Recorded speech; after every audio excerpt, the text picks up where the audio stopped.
Thank you very much. The inconvenient truth is that we have a global climate crisis.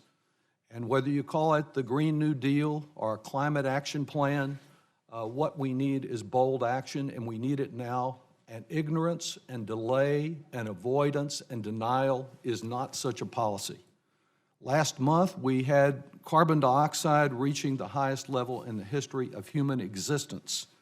And last week, we had the Trump administration still trying to prevent a State Department official from testifying about the catastrophic potential of human-caused climate change. The Trump administration always prefers political fantasy to science and scientific fact. They've questioned and harassed so many scientists across this country, one agency after another, that you have to begin to wonder if they believe in gravity. Of course, willful ignorance of climate change is not a laughing matter. Across America, we're seeing with our own eyes the impact of inaction, severe and erratic weather, 100-year floods that become 100-month floods, 60 inches of rain in the energy capital of America in a very short period of time, Houston, Texas, West Nile virus and Lyme disease that were once uncommon, afflicting more and more of our neighbors. These changes, of course, will be disproportionately impacting the most vulnerable, our children and our seniors. Since everything is bigger, in fact, in my home state of Texas, the impact of climate change is more far-reaching there. Of course, Texas is the state that produces the most carbon pollution and the most climate deniers, increasingly leading now with the most climate disasters. The National Climate Assessment predicts rapid swings from extreme drought to flood and sea level rise along the Texas coast, twice the global average. In Texas, we've always had two summer temperatures, hot and hotter, but now it's just hotter, as we're on track for 30 to 60 days of over 100-degree temperatures every year. Just a little bit of prevention would go such a long way toward cost savings. And there's reference to the marketplace. Well, yes, in the marketplace, one company after another, what insurance company would not consider the impact of human-caused climate change? What business along our coast wouldn't consider that?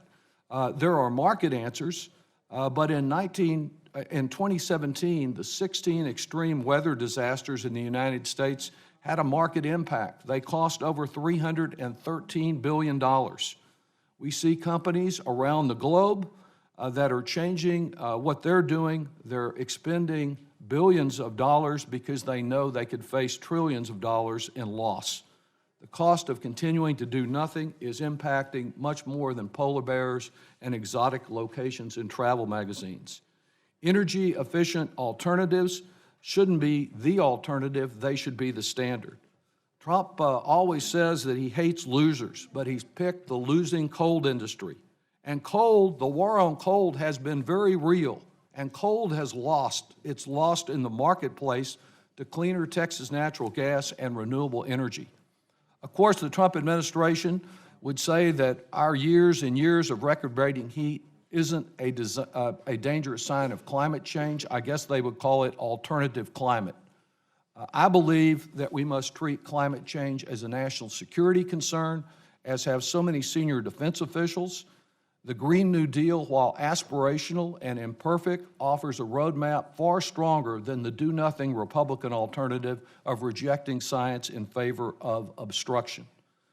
Just as a little bit of prevention goes a long way toward cost savings, a little temperature increase goes a long way toward disrupting our weather patterns.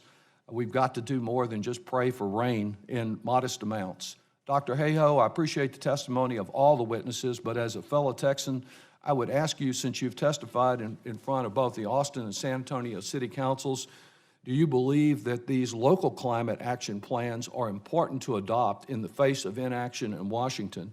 And what do you see as the impact in Texas of the climate crisis? Well, first of all, in our state of Texas, we are seeing that our natural patterns of feast and famine, flood and drought, are being amplified across much of the region. This is affecting our agriculture, our water, our urban infrastructure, and more. City-level plans absolutely make a difference, both in preparing and building resilience to the impacts of a changing climate, as well as to weaning ourselves off the fossil fuels that are the primary cause of this issue. DFW Airport is the first carbon-neutral airport in North America. Thank you.